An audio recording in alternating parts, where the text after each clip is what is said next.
a lot of people are like, oh, what's the magic? It's no magic. It's just what did every other tech platform do when they needed to become high performance and scale? They built a purpose-built, custom dedicated network underneath. Quick shout out to Permissionless IV coming this summer to New York, June 24th through June 26th. We'll have speakers from all across the industry, including Hayden Adams, Kyle Samani, Guy Young, and more. Get your tickets today by following the link in today's show notes, and make sure to use code BELL10 to save 10% on your purchase. See you there. Hey everyone, quick disclaimer before we get into today's episode. Nothing said on Bell Curve is a recommendation to buy or sell securities or tokens. This podcast is for informational purposes only, and the views expressed by anyone on the show are solely our opinions, not financial advice. Our guests and I may hold positions in the companies, funds, or projects discussed. Hey everyone, this week's episode is a cross post from 0xResearch. We sat down with Austin and Mateo to discuss all things DoubleZero. They explain why bandwidth is the real blockchain bottleneck and how DoubleZero addresses it, validator economics, token incentives, performance benchmarks, and plans for Solana and beyond. Enjoy. What's up, guys? Welcome back to another episode of 0xResearch. Today, I'm joined by Austin and Mateo from DoubleZero. Thanks for coming on, guys. Thanks. Great to be here. Thanks for having us. Perfect. Before we get started and actually dive into DoubleZero, I kind of want to get a bit of background on both of you and what you guys do over at DoubleZero, if that works. Yeah, sure. Go ahead. All right. So I am one of the three co-founders here at DoubleZero. I am the co-founder that is attached to the foundation side of the project. So I also serve as the president of the foundation here. And prior to joining DoubleZero and co-founding this thing, I spent the last 4 years at Solana Labs and then the Solana Foundation. And I'm Mateo Ward. I'm the co-founder of Malbec Labs. And Malbec Labs is a core contributor to the DoubleZero protocol and network. And we primarily do protocol and network engineering. Perfect. Fantastic. And another introductory question. What is exactly DoubleZero and how is it beneficial to the general crypto landscape? Go for it, Mateo. Well, I guess people on the internet are tired of hearing Austin say it, so we'll try to give it a little different spin this time. DoubleZero is a alternate internet, a purpose-built internet for distributed systems. And what that means is that it's not a general purpose network. And you might find it funny to hear someone describing a project in the negative, but it's very, very important to understand the difference between general purpose and purpose built. And so basically what we do is we say, what does a time-sensitive distributed global system need in order to operate at high performance? And we build a purposeful network that is exactly focused on delivering that performance.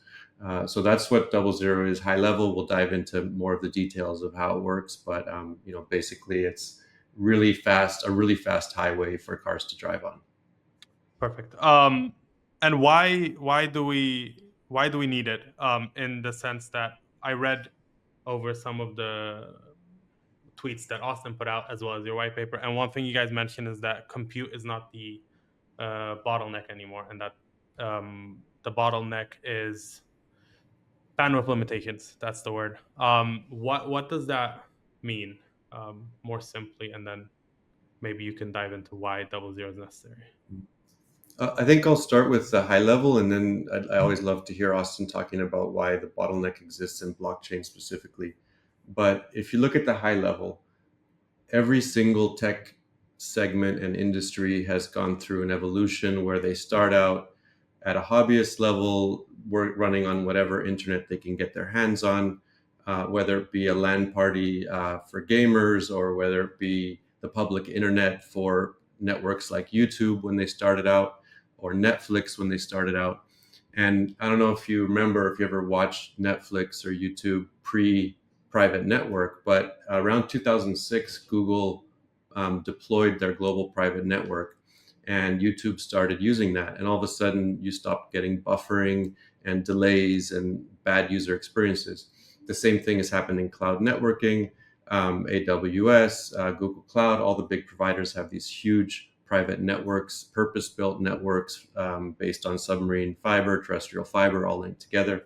And so, basically, the time has come where blockchain needs to do the same. as every other tech industry. So a lot of people are like, oh, what's the magic? It's no magic. It's just, what did every other tech platform do when they needed to become high performance and scale? They built a purpose-built, custom dedicated network underneath. And we got to blockchain and we said, oh, blockchain has some specific issues. And that's where Austin can kind of help us get that insight. Perfect. Austin, do you have anything you want to add? Yeah, so I mean, this is kind of one of those funny things where when people talk about the problems in blockchain today, they're really focused a lot on compute. And one of the questions you should always ask yourself is why, right? Why is compute the thing that gets so much attention? And because it's kind of the easiest thing to solve, right? People solve the problem that they know how to solve and the problem that is immediately in front of their face. And so a good question to ask yourself is, why are testnet numbers always so much higher than mainnet numbers? Right? And there's two reasons for this. One is mainnet load is different than testnet load. That's very kind of important to remember. The other, though, is that testnets are usually small deployments in some like small data centers, or they're running in much more controlled environments.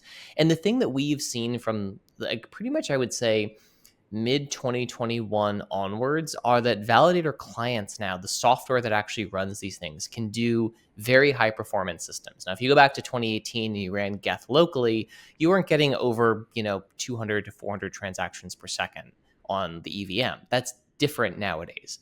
You look at something like Solana, and you can do 1 million transactions per second on the Firedancer client. You can do close to that on the Agave client as well.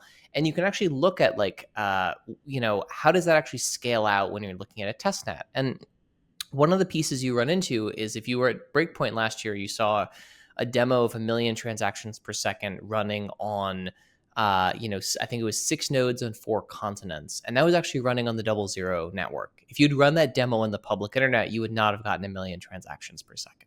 And so really we've reached this point where for years it was the software that was holding blockchains back. And it's no longer the software. And so like our goal at DoubleZero is to like make it the fault of the software people again. Very good. One thing I want to ask about is, we typically say that consensus is an issue, coming to consensus is an issue because let's say New York and Japan need to communicate, like validators in New York and validators in Japan. Is this what DoubleZero would help out with? That would be much, much quicker because it wouldn't get routed through some random. There's like a bunch of different ways to think about this. And I think probably the easiest to start out with, and I'll have Mateo do the harder one, is like the point-to-point communications, right? And so if I am trying to talk to a computer in Singapore from New York, traffic will bounce all around the United States, before it actually heads in the right direction and eventually gets over to Singapore. And there's a bunch of reasons for this. The main is business use cases, which is that like the way that these business models are constructed over the last 30 years is not to incentivize performance. It's to incentivize basically least cost routing and getting data off your network as quickly as possible. And so even just on the one-to-one example of I'm just trying to send a packet from New York to Singapore, it's not going to take an efficient route because the business models basically don't support that today. Like, you'd be surprised to learn this, but there's actually no way to pay for packet prioritization on the public internet today. Like, I can't just say, oh, I'm willing to spend a bit more money, like a Jito tip or something like that, and get this thing processed more quickly. Like, that doesn't exist.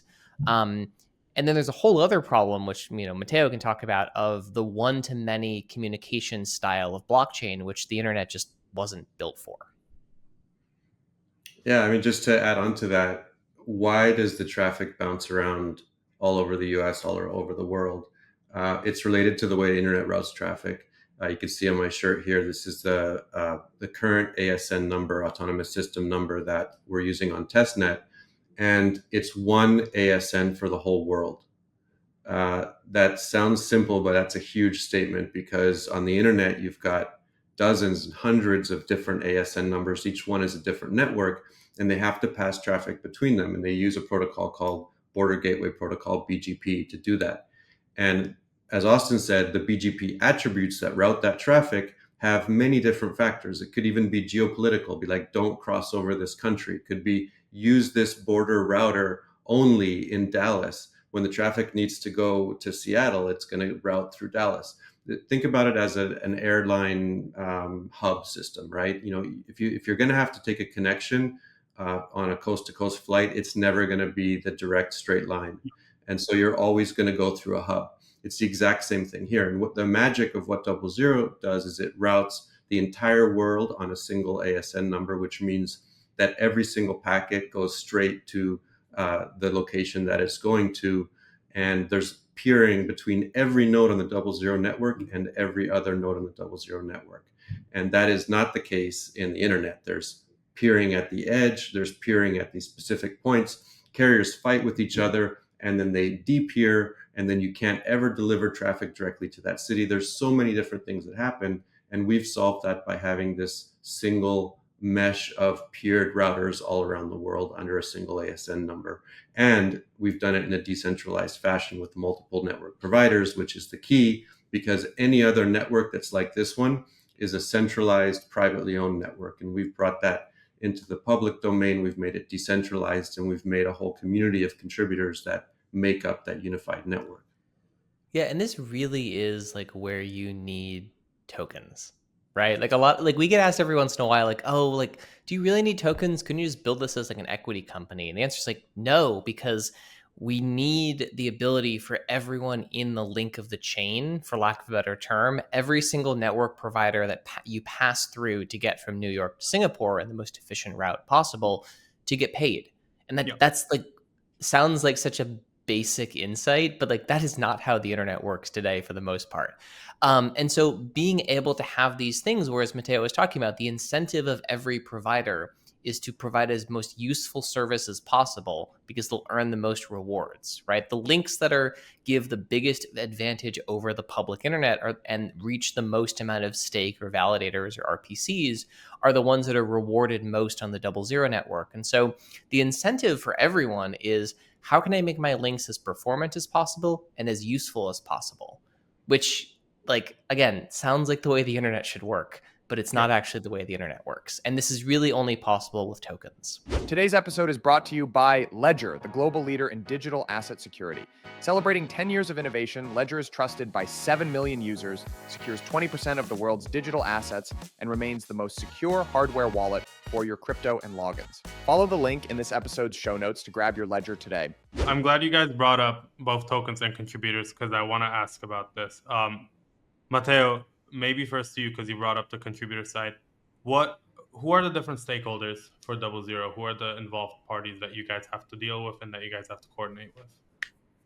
Yeah, let's start up high level. It's anybody that has network that's high performance, low latency, low jitter, and wants to contribute it to a global new version of the internet. And when you look at that high level, you're like, wow, this is a huge market opportunity. When Starlink was launching their project, they took the TAM to be $1 trillion, which is the annual amount of revenue on the internet. $1 trillion. They wanted to get 3 to 5% of that, 30 to 50 billion.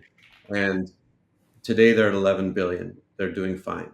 And so there is a massive global market for connectivity, and there's lots of people that own capacity. And so a new use case for applying that to a monetizable project is wonderful for all of these people that own networks. And so really the addressable contributor base is anyone who owns and operates a high performance network that wants to be part of a new internet. Zooming in and making that into a timeline, you get different phases. You get the early adopters, and those early adopters are the ones who probably understand blockchain. They understand what a utility token is and the value that might come out of that. They have underutilized capacity, so they've got a global network that's being used for another use case in-house, and they have a slice of that they could contribute. And they're risk takers and people that want to believe in something new, sort of bleeding edge tech adopters. And this is a really fun group. These are the ones that have initially committed to the network. You've seen them in some of our press releases. You've got companies like Jump Crypto. You've got other VCs that have contributed. We've got Rockaway X. We've got Distributed Global. We've got a number of people that said, I'm going to make a bet on this because I think it's the future. And then you've got phase two, which are the wait and see ones. We're already starting to get some of those where they say, oh, wow, I see this actually works. There is value here. I can create a business case. I can do an ROI analysis, and I'm going to go in that. And that includes also carriers and other enterprises. So there's large enterprises that may not be high frequency trading firms or others that just have a network and want to contribute it. Retail companies and others, they all have private custom built networks because they all need to move data around very quickly. And then you've got phase three, which is equally interesting, which is entrepreneurs, capitalists, and all kinds of people that are like, wow, I've got this ecosystem now that's a tokenized version of telecom CapEx and of shared networks. And I can pull together the pieces myself. I can go out and find someone who's going to provide me with data center space. I can find someone who's going to lease hardware. I can find someone who's going to lease me connectivity. I can pull it all together and contribute it to the DoubleZero network and earn tokens on that. And that's really the end vision that this really becomes viral, because after the institutionals, if you get this thriving ecosystem of entrepreneurs contributing assets to the network, it really scales quickly. That makes sense. So the first, I guess, users that will be onboarded, apart from those who have already committed, are mainly people who already have these resources set up and that are just willing to give, instead of people. This isn't something that I could do, for example, until later on when I can tell that it's going to be very valuable. Yeah, I mean, this is, you can think about this as like a professionalization of the role of infrastructure in blockchain, right? So you start off with like a Bitcoin miner that you can run on a Raspberry Pi and you can run on a generic computer. And nowadays, like, you really can't mine Bitcoin unless you're investing in ASICs and you're in an area with cheap energy and you're putting significant, CapEx and OpEx into that operation. You had, Ethereum where, like, sure, in theory, you can validate on a Raspberry Pi, but you can't really, like, if you want a full node, it does still take a reasonable real computer. But that network is quite slow. And you look at anything else, whether it's Sui or Aptos or Solana or any of these like L2 sequencers out there, they're very heavy machines. They're basically professional operations at this point.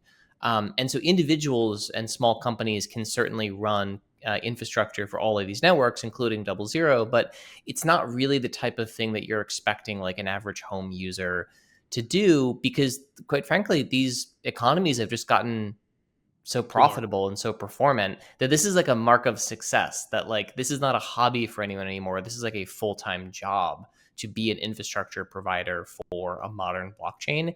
And so DoubleZero sort of asks the same out of folks. We do have, small firms that are providing capacity to DoubleZero. We have two firms that have never done this before, right? Rockaway X never had any private fiber. Distributed Global never had any private fiber as well, and they're contributing, to the DoubleZero network at this point. So it's not like you have to be like a Jump Trading or a Galaxy or a TerraSwitch to be able to contribute capacity, but you do need to be putting in real resources to this, because this is mission critical infrastructure for networks that build on top of it. Yeah, as it should be. I'm not a huge fan of the local stakers, which I assume will find support here. Austin, you mentioned, I'm happy you brought up tokenomics, because that means I can ask about tokenomics. We don't have to get into too much detail. You can always say you don't want to talk about, or it's not decided It's all yet, public. which is very acceptable. That's true. I saw that. Typically, I guess DePIN style projects where there's incentives for network operators, they face an issue where if you pay out in the native token, sometimes it can go down in value, as we see within all currencies. And that can be an issue for, I guess, operators. Is this something that you guys thought of where you wanted to maybe go with USDC instead? Am I doing something That's wrong? not the problem with DePIN. The problem with DePIN is not that they pay out in the local currency. The problem with DePIN is there's usually no demand side. There's only supply side, right? In any market where all you have is supply side, you're going to get a downward looking graph, right? And so, one of the things that I think is really important with DoubleZero, there's kind of a few different things we've done. For example, there's no base level contribution reward. Just for running a piece of fiber, you by default get nothing, If that piece of fiber is not useful, if it's not providing connectivity into areas where people run Solana validators or RPCs or any other type of infrastructure on the network, you're not going to get rewarded just for passively having fiber. Most DePIN networks, they give you sort of this passive coverage or capacity subsidy, which encourages farming. And it is extremely hard to farm 0xResearch tokens without providing actual value to the network, which at that point is not called farming, it's just called being a good network contributor, right? And so a lot of this is just like good economic and system design. A lot of this credit goes to Nihar, who is our chief economist over at the foundation and has done a ton of work on this type of thing. But the other piece too is like we are charging validators to use 0xResearch. We're charging RPCs to use 0xResearch. And so the network, once it launches in mainnet, assuming people adopt it, will have revenue inflows to it. And so, the way that this works is it's not like we're just minting a bunch of tokens every month to give out to network contributors, right? This isn't a network that operates that way. Validators and RPCs pay to use the 0xResearch network.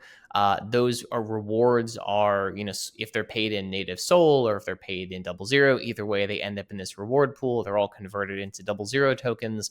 A portion of those are burned, and then a portion of those are distributed out to the network contributors. So it's not like we have, like a 10% inflation rate and we're just like printing a bunch of new tokens for network contributors. It is revenue derived. And we think this is like a good, solid framework to build this stuff out.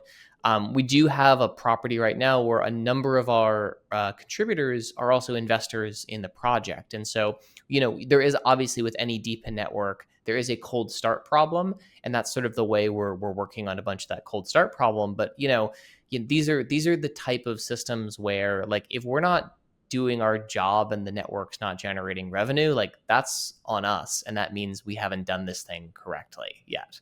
And so I think you see this very Web 2 model in a lot of like networks nowadays of grow the thing and like, we'll figure out how to make it valuable in the future. And that works if it's useful, right? Like I think like the thesis for Solana, and like this was always Toli's thing when I would talk to him about this back in like 2020 and 21, was like, or end of 20 and mostly 21, was like, we just need to make Solana useful and then we'll figure out how to make it valuable. And the problem with most DePIN networks is they're not useful. They're theoretically useful, but their practical use is very low. You can say this about not just DePIN networks, but a lot of L2s fall into the same category. A lot of new L1s fall into this category.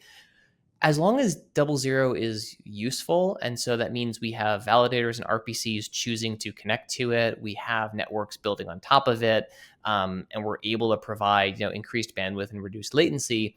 The monetization side of things, like I hate to say we'll figure it out because there's actually a lot of like stuff in the white paper and on the economics.0xResearch.xyz about like how these things really will work. But like in some ways, like Solana base fees on Solana were extremely low, and they still are extremely low. Prioritization fees have addressed that. A bunch of MEV fees have addressed that. There's lots of different systems once you have a useful network where you can figure out what monetization of that really looks like. Our focus is building something that is going to accelerate crypto by 10 years. And if you can run Solana at 50,000 transactions per second by the end of the year, and then you can run it at 500,000 transactions per second by the end of next year, like at that point, the economics of the network kind of solve themselves. Ledger is the global leader in digital asset security, trusted by 7 million users and securing 20% of the world's digital assets. In recent years, Ledger has built a comprehensive ecosystem of products and services, making digital ownership more secure and accessible for everyone. Ledger's newest devices, Ledger Stacks and Ledger Flex, introduced the world's first secure touchscreens, making it easier and safer to manage your assets. Alongside Ledger Stacks and Ledger Flex, they have also launched the Ledger Security Key app, offering a safer alternative to traditional password management. Follow the link in today's show notes to get started with Ledger today.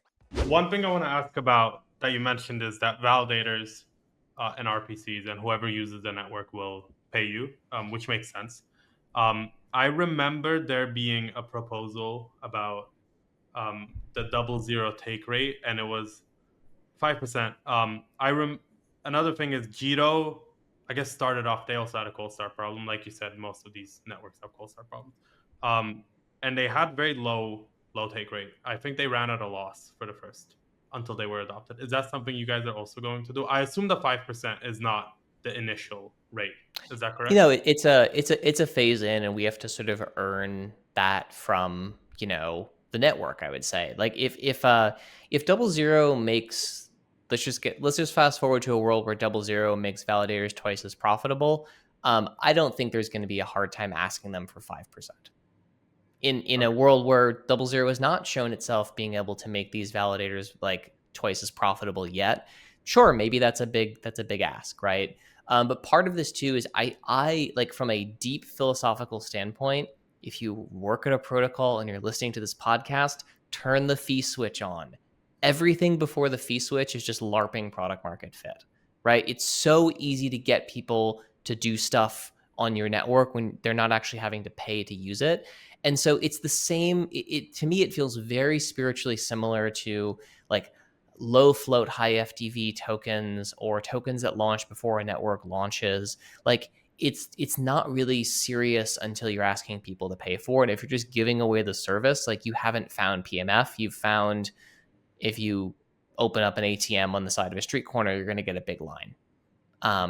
And so this is part of why I feel very strongly that we are going to start with some fee on the network. It's not going to be 5% of inflation, but the 5% of block rewards seems like a very good place to start for this type of thing, because at the end of the day, like, we are providing a service above and beyond what the public internet can provide, and that is, we believe, worth paying for. And if other people don't find it worth paying for, that doesn't mean it's not worth paying for. Right? That means that we haven't made the use case correctly, or the utility is not quite there. But fundamentally, this cannot exist as a free network. That makes sense. Physical infrastructure is expensive. This is something that I feel really strongly about, and I've been talking to some friendly validators and debating it. And they ask, well, what about the fees? And they say, I don't know. You tell me. Isn't this your network? This is not my network. We built this network for blockchain. This is a blockchain native network, and this is the most efficient way to mine bandwidth or extract bandwidth out of these networks that I have ever seen in 30 years of networking.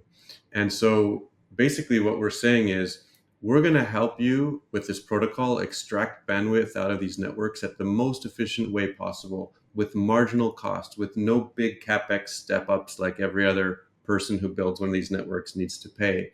And we're going to charge a nominal fee that's going to be funneled back to these network contributors that are working together to provide you this shared infrastructure. And it's going to be a super efficient model that we're all going to participate in, and that you're going to have a voice in. And this is the wonder of blockchain. We're all going to be moving this forward together. So basically, it's like, it's all up to us, the validators, the network contributors, the people working on the protocol, to make this economic model the most efficient possible. And if we can't do it, then nobody can, because this is a really great group of validators we're working with. The network contributors are brilliant. They've built some of the best and fastest networks in the world.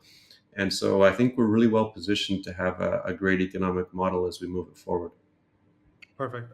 What does the performance improvement look like compared to, like, if I'm a Solana validator and I'm using DoubleZero versus I'm a Solana validator who's not using DoubleZero? What am I saving on costs? Is the TPS much higher? What does that look like exactly?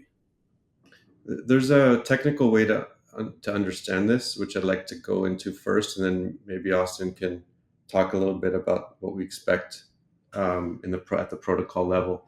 But first of all, to answer your question, we expect a significant improvement in aggregate performance. Significant has multiple metrics. There's how much CPU processor time do you free up? There's how many more transactions can you process in a block, et cetera, et cetera. But what I want to go to is, how does this system work from the ground up? From an architecture, from a tech stack perspective, you take the hardware that the fastest and best and most efficient networks in the world use today. They're very advanced low latency switches, and then you connect them together with fiber on the fastest routes that are available with low jitter, because there's crappy fiber routes as well that have high jitter, but we focus on the high quality fiber routes that are wavelength based, preferably. And so you've got this super ultra fast point to point mesh all around the world. And then on top of that, we build a filtration stack with FPGAs. We're implementing AMD V80 FPGA cards that are basically a bump in the wire and that can efficiently remove traffic that is not meant for processing, right? It's basically like a green light, red light bump in the wire. Traffic goes over it. If the packet's not signed properly, if the packet's a duplicate, it gets discarded and the proper packets are forwarded on. And so that's another area where there's a huge efficiency that's going to be created for the validators because they're not going to have to process that traffic. And then we go to how we route that traffic, which again is way more efficient. As we said, we are using a full mesh, point-to-point, fully peered global backbone that's going to go very efficiently. So when you combine that all together, we know that there's an exponential increase in aggregate performance. We know that not because of our testing, we know that because every other industry that has implemented this has experienced an exponential increase in performance. And we've worked in those industries. So bringing that here, we know it's going to happen. What we don't know yet is the exact percentages. We can guess. We think there's going to be probably 70% reduction in traffic that has to be processed. The garbage traffic has to be processed by validators, but we're not sure. We have to wait and see. We expect there to be 30 to 200% latency reductions at an aggregate level. The reason the range is so big is because the internet has all kinds of different ranges of latency and huge amounts of jitter.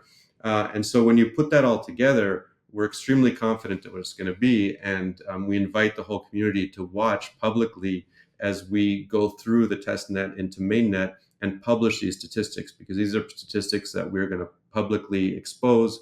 We're already seeing some of that.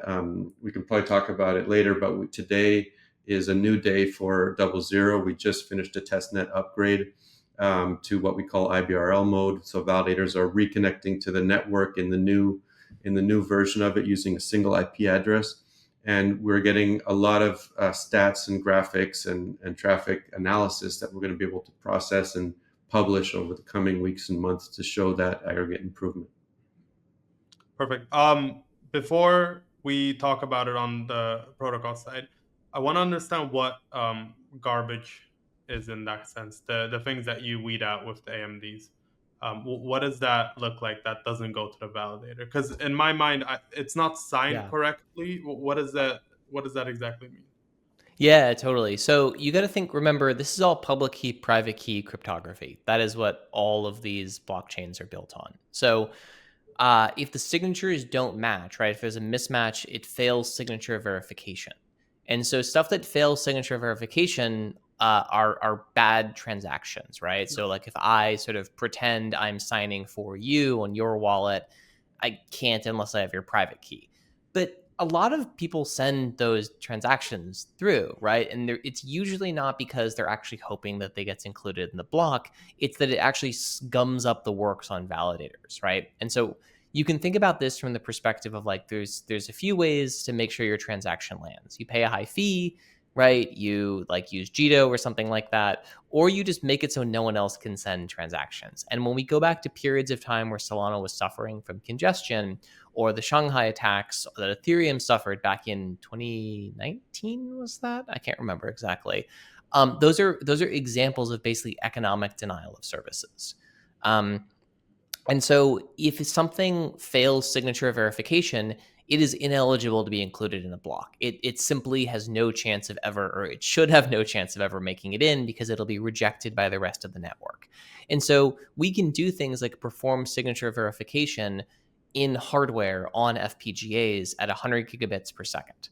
And what that basically frees up is a ton of a validator's resources to not have to worry about doing signature verification on everything that comes in. Now, they're going to do redundant signature verification on what they choose to include, most likely, but they stop having to sort through this giant pile of invalid signatures to just find the ones that are valid signatures they would want to include.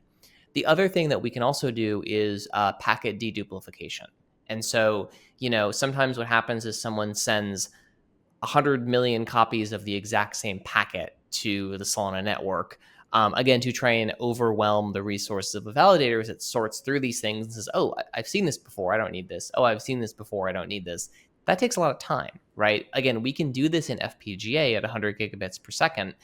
And, doing it there, it basically means that what validators are getting at the end of the day is a clean stream of transactions. Doesn't mean all the transactions are high value. It doesn't mean they're all quote unquote good transactions. They could be a bunch of stuff that actually will fail in execution, because remember, a failed transaction on Solana doesn't mean the transaction didn't execute. It just executed with no state change. So for example, I try and buy Sol at a price that is the market has now moved from. Well, that transaction, it's formed correctly, but it's going to fail because no one will sell me Sol at $20, right? For example.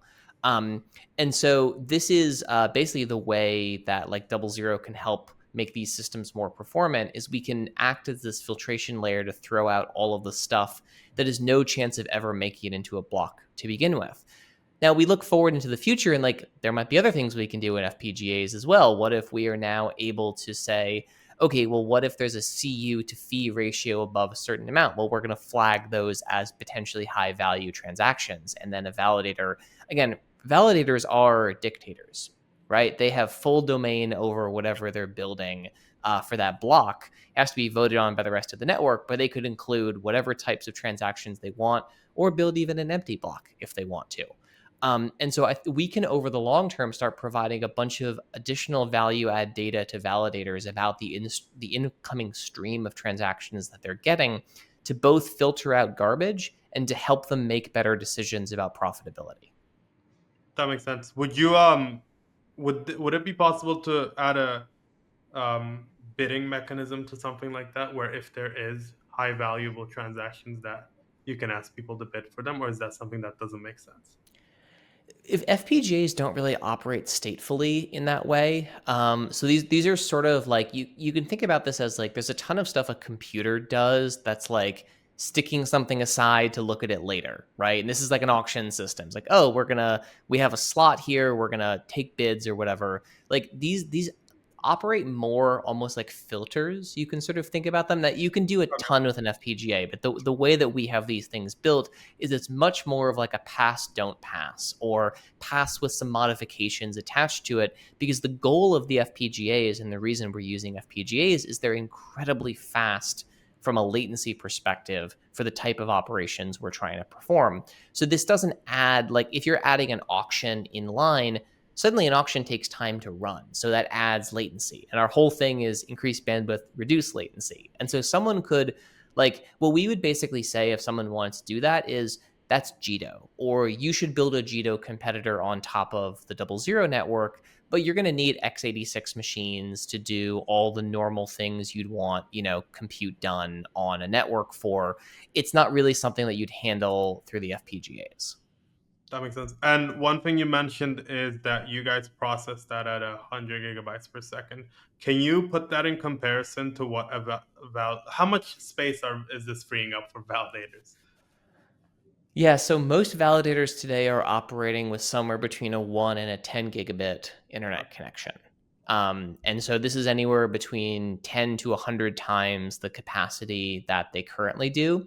The largest DDoS attack that Solana has ever sort of suffered that we have metrics on was 80 gigabits per second coming into one data center. So this, I think this is more than we've ever seen the Solana network be attacked for previously, which is pretty awesome. Mateo, do you remember how many actually transactions per second 100 gigabits is that we can SIG verify? No, I'm not sure in the Solana protocol, but yeah. What I wanted to add to that is that with 10 to 20 lines of code, you can define what you want to do with a packet in this wonderful software that has been built. Jump Crypto did a lot of the development on that. And so you can go in there and say, very simple code, I want you to do this with the packet. And you can adapt it to other protocols, other blockchains, other use cases, whatever. It's sitting there as a filtration layer in the network, and it's extremely powerful. But there's definitely a huge capacity to do transactions in there. and they'll scale. These are not going to stay at 100. Technology scales, and they'll scale up, and will be able to compete very effectively with centralized systems like Visa or credit card processing, or NASDAQ, or anything that processes millions of transactions. This episode is sponsored by Citrea. Citrea is the first zero-knowledge rollup to enhance the capabilities of Bitcoin blockspace, enabling Bitcoin applications and unlocking Bitcoin's full potential as a programmable financial platform.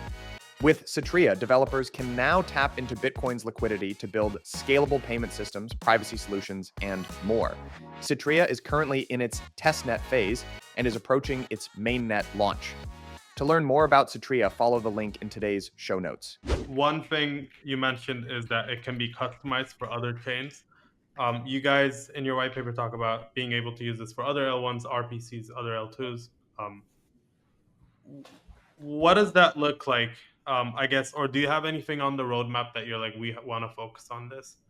Is this for any chain, or are you going to mainly focus on Solana for the next year and a half? I mean, Solana is the place where there's the highest product market fit at the moment, because it is built in such a way that it needs the validator client is high capacity.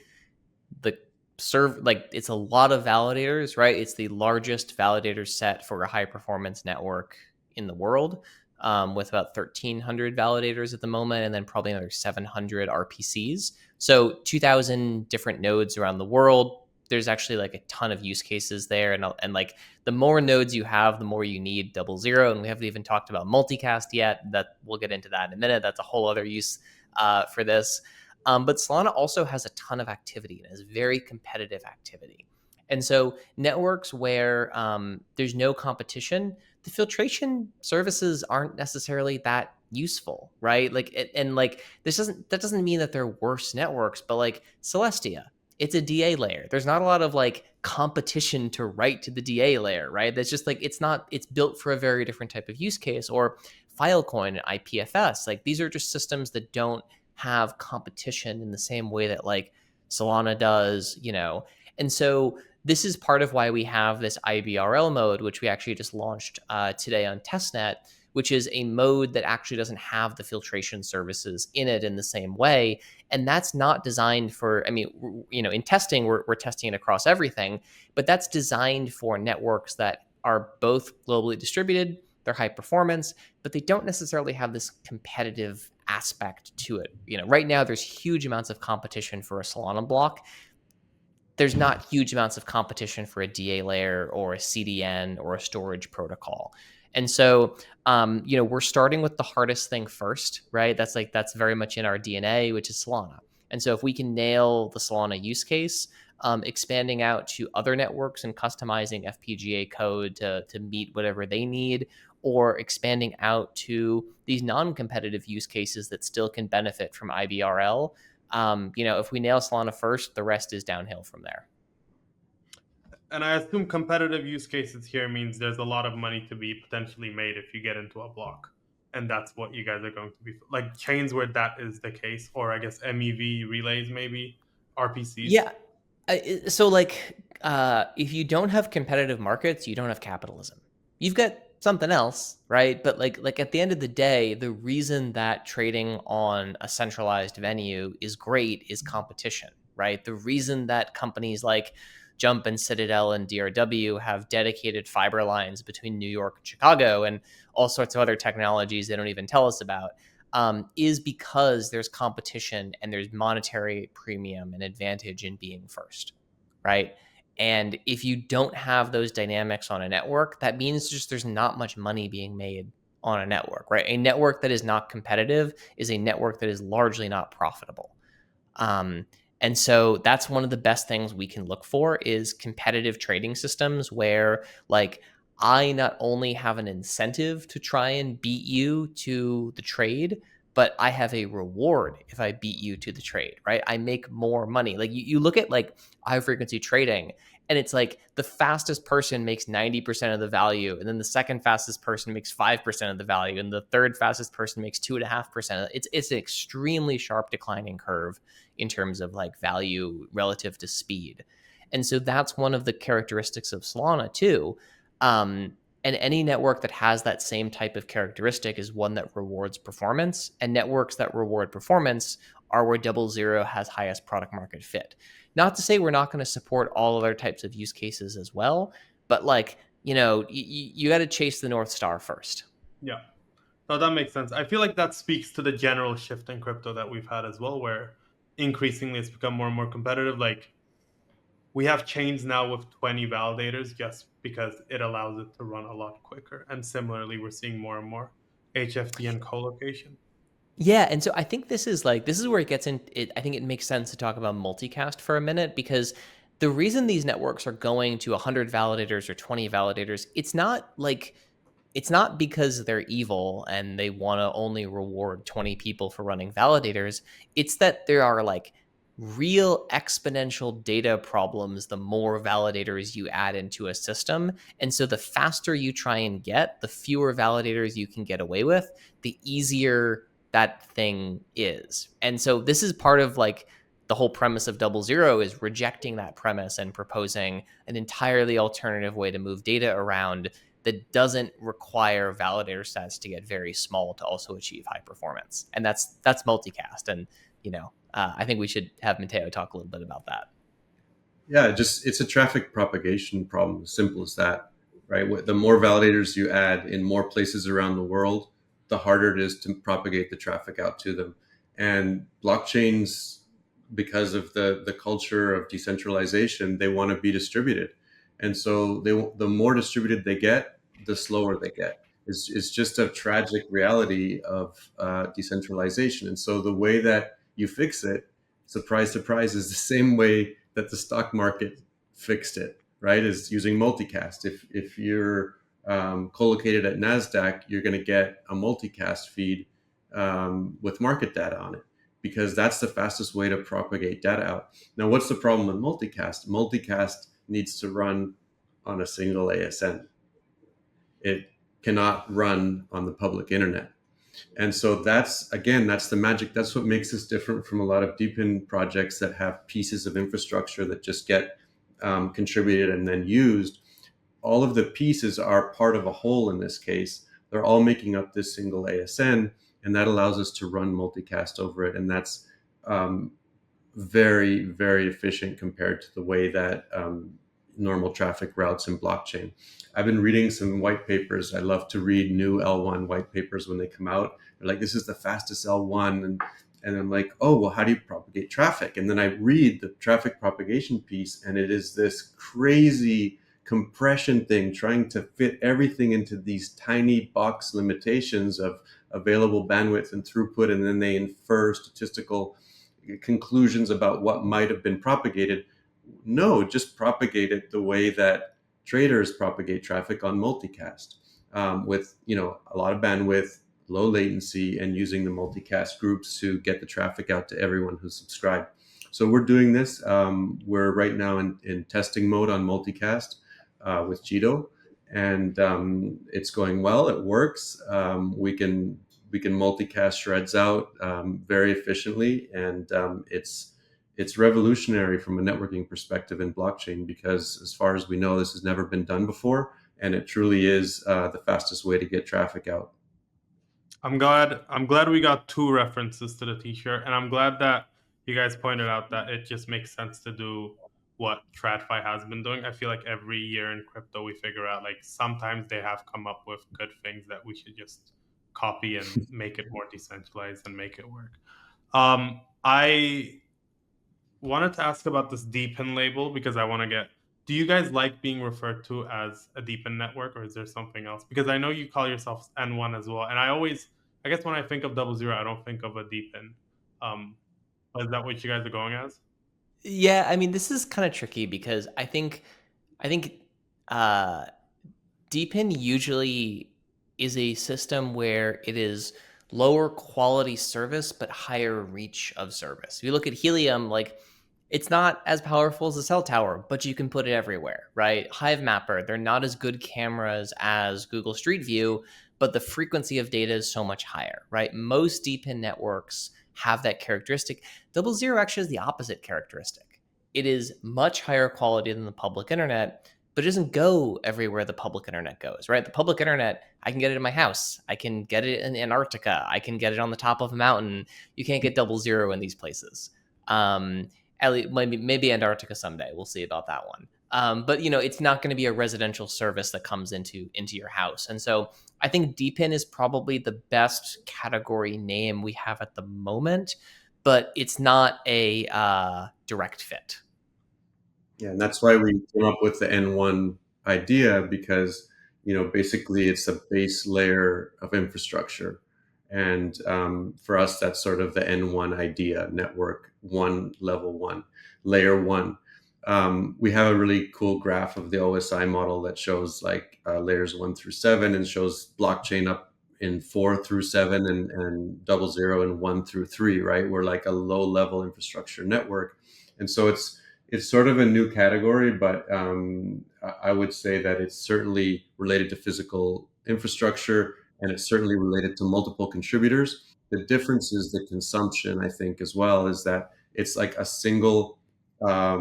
a single product that gets consumed as a high quality product, and it's a sum of the individual parts. That makes sense. Will there be N2s, or will you, in Solana fashion, call it N extensions or something along the lines? Definitely N2s. There are several ones already in development. And here's Mateo's OSI chart we were talking about. Yeah, thank you. So you can see the N2s there, and those N2s are all kinds of different applications. There's so many different pieces that are needed to make blockchain performant. There are things like file storage. There are things like coordination of AI training, coordination of inference models. There's stuff like precision time, geo-awareness, all kinds of different things that are needed for the evolution of blockchain. Multiple concurrent leaders requires a lot of this stuff. Multiple concurrent leaders requires some precision time stamps. They require some geo-awareness. So all of these different things need to be built on top of the base layer of infrastructure. And not only are we going to help those people that want to build N2s use the DoubleZero network, but we're going to try to help identify opportunities for those things and bring builders in to build them. So it's exciting. We visualize a whole ecosystem of N2s being built on top of DoubleZero. Perfect. I have two questions before we wrap it up. The first one is kind of introspective, and I want an honest answer. Is there anything that you guys would have done differently when you guys set off to start DoubleZero? Is there anything that has been a huge bump that you were like, we should have just completely avoided this and instead gone a completely different way?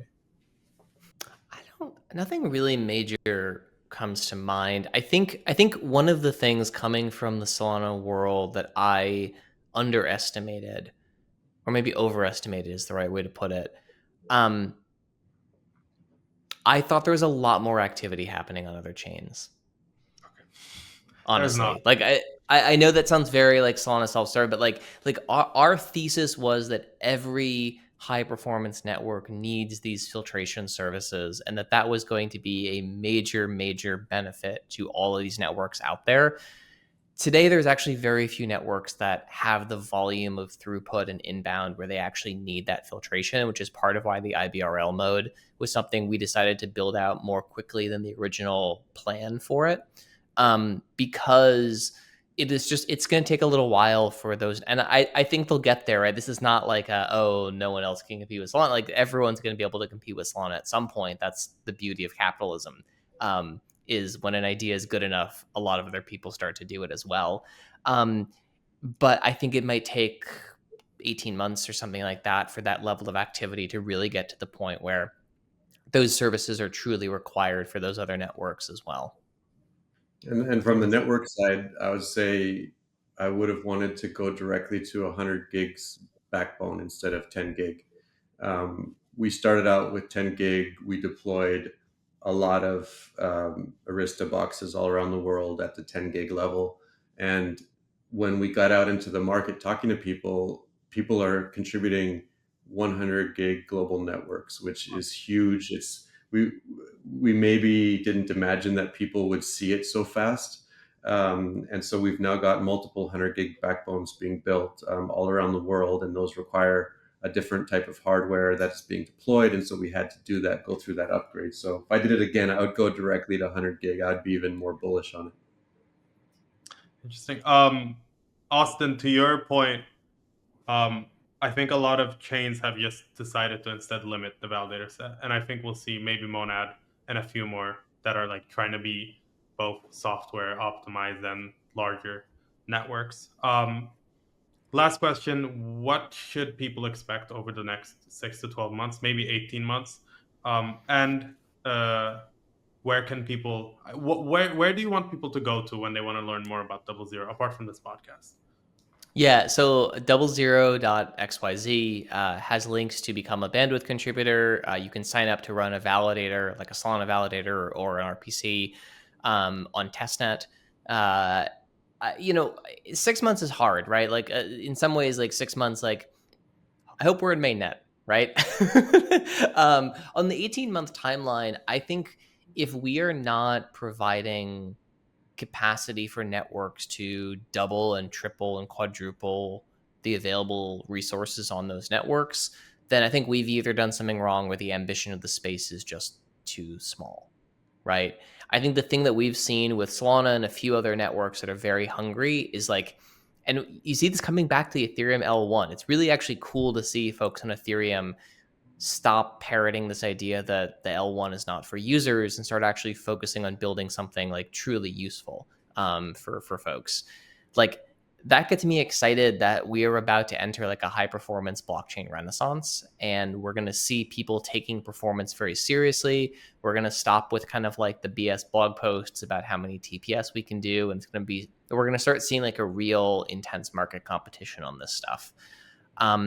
And I think that's going to be awesome. I think also we'll see more specialization, and like DoubleZero like allows for much more specialization because suddenly the network stack is not commoditized. The network stack is like very high performance. And it means that like right now, for example, if you're running a blockchain that does 50 millisecond block times, networking is 90% of your time, right? And it's also very hard to actually make something that's like very fast profitable when you have so much variance around how long it takes data to get into the system and responses back to the system. This is why, like, if you notice, like HFT firms, they don't really invest much in like the physical computer that sits at the exchange. They invest a lot of money in how to get the data to that computer so it can make the right trading decisions. But it's not like they're all building like quantum chips and putting them in data centers. They're mostly focused on how do we break the speed of light, right? How do we move data as quickly as possible into these systems? And so I think if we're able to provide those resources to software developers, people are going to come up with entirely new architectures for blockchain that maybe are even fully hardware accelerated and are just data in, data out, and they're able to use 100 gigabit networks of DoubleZero and Multicast and determined latency and all this stuff to build blockchains that are orders of magnitude faster than people think is possible today. And that's kind of the main thing for me is just like, I think this industry's gotten a little bit complacent with performance and it needs a little bit of a kick in the ass. Mateo, what about you? What are you looking forward to?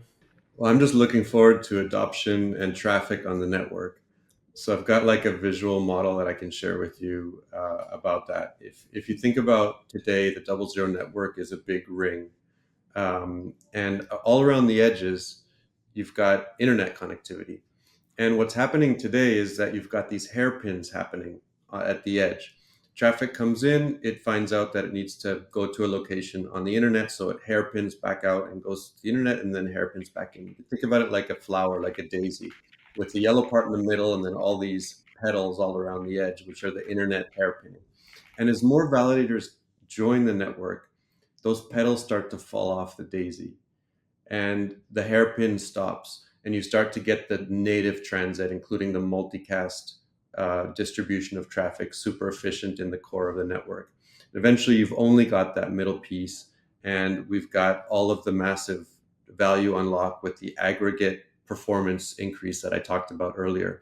So that's really what I'm looking forward to. And if you break it into sort of quarters, By Q3, we expect to have a lot of validators running on the network, a significant amount of stake on the network, and we're going to launch mainnet beta as well, and we'll be sort of in prime time. And then by the end of Q4, we expect to have the real aggregate performance bumps that you see with all of those validators running natively on the network and building blocks natively on the network. So, I'm really looking forward to the end of the year. I'm really looking forward to Breakpoint going, showing the data, the stats that we are talking about, that we're collecting, and having that huge performance bump that, we're all working towards. Very good. Guys, thank you so much for coming on. This was fascinating and something that I did not know enough about, and that now I actually think I can say that I understand at a good level. So I really appreciate you coming on and taking the time to explain and talk through. Wonderful. Yeah, thank you for having us.